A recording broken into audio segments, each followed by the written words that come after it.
Welcome back to the deep dive. Today we're really getting into something foundational, looking at the forces that shape who we are. We'll be exploring the framework from, well, the renowned German psychotherapist Stefanie Stahl, specifically her big international bestseller, The Child in You. Our goal here is pretty straightforward. Give you a kind of operational manual for self-awareness. We want to cut through some of the complexity and get to the core of how those, deep-seated emotional patterns from childhood really influence your adult behavior. And, maybe most importantly, how Stahl's methods offer a practical way to, well, heal those influences. This isn't just theory we're talking about. It's potentially the key to healthier responses, better decisions, and honestly, more fulfilling relationships. Absolutely.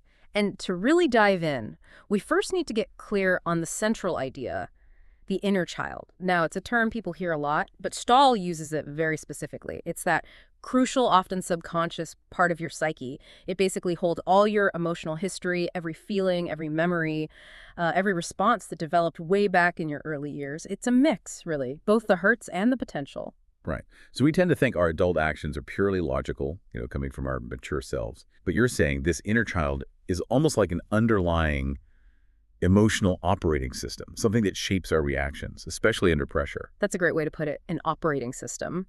And the way it operates, the mechanism, is through what Stahl calls schemas. These are essentially cognitive frameworks, mental blueprints, if you like, laid down in childhood. They help us make sense of the world quickly. So if you grew up feeling safe and supported, your schemas reflect that safety, worthiness. Okay, so they're like mental shortcuts. Useful, usually. Exactly. But the problems start when those early experiences were negative. Maybe inconsistent parenting, lots of criticism, perhaps emotional neglect. Then the schemas formed are restrictive. They stop being helpful shortcuts. They actually become these, well, self-defeating patterns, dictating how you react to conflict or criticism, maybe even who you choose as a partner.